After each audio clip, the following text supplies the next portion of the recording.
भारत के आंध्र प्रदेश के चित्तूर जिले के तिरुपति में तिरुमला की पहाड़ी पर विराजमान तिरुपति बालाजी विश्व के सबसे प्रतिष्ठित देवी देवताओं में से एक है। यह मंदिर 7 चोटियों से घिरा हुआ है, जिस वजह से तिरुपति बालाजी मंदिर को 7 पहाड़ियों का मंदिर भी कहा जाता है। पौराणिक कथाओं के अनुसार तिरुपति बालाजी के बारे में 2 कहानियां प्रसिद्ध हैं। पहली कहानी में उनके आदि वराह अवतार को बताया गया है, जबकि दूसरी कहानी मंदिर में विराजित स्वामी वेंकटेश्वर के रूप की महिमा का बखान करती है। पौराणिक कथाओं के अनुसार एक बार माता पृथ्वी पाताल लोक में डूब गई थी, क्योंकि पवन देव ने अग्नि को रोकने के लिए अपने उग्र रूप में उड़ान भरी, जिससे बादल फट गए और बहुत बारिश हुई, जिससे पूरी पृथ्वी पाताल लोक में समा गई थी। तब भगवान विष्णु ने धरती माता को बचाने का फैसला किया और आदि वराह यानी जंगली सुअर का अवतार लिया।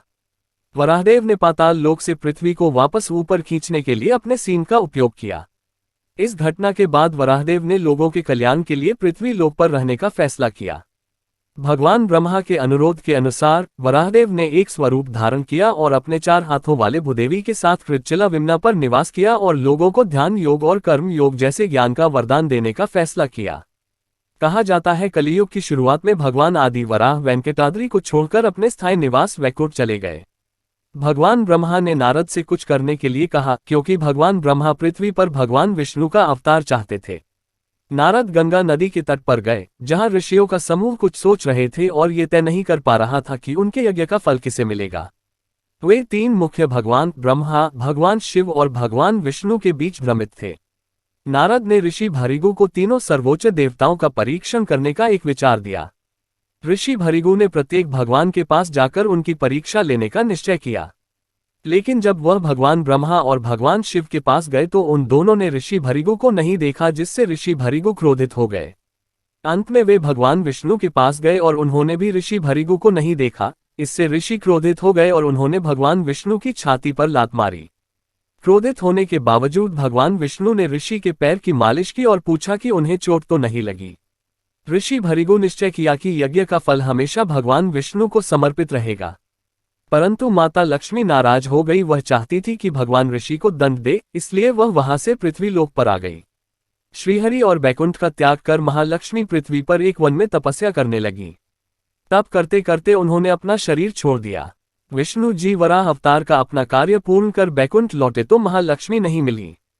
वह उन्हें खोजने लगे। श्री नारायण भी उन्हें ढूंढते हुए यहाँ आ गए। तब तक लक्ष्मी जी अवतार ले चुकी थी। भगवान ने दिव्य दृष्टि से देखा कि लक्ष्मी जी ने चोलराज के घर में जन्म लिया है। महालक्ष्मी ने मानव रूप धरा है, तो अपनी प्रिय पत्नी को प्राप्त करने के लिए वह भी साधारण मानवों के समान व्यवहार करेंगे और महालक्ष्मी जी का हृदय और विश्वास जीतेंगे। भगवान ने श्रीनिवास का रूप धरा और पृथ्वी लोक पर चोलनरेश के राज्य में निवास करते हुए महालक्ष्मी से मिलन के लिए उचित अवसर की प्रतीक्षा करने लगे। ब्रह्मा जी ने उनकी सहायता करने के फैसला किया। वे गाय और बछड़े का रूप धारण कर मां लक्ष्मी के पास गए। देवी लक्ष्मी ने उन्हें देखा और उस वक्त के शासक चोल राजा को उन्हें सौंप दिया।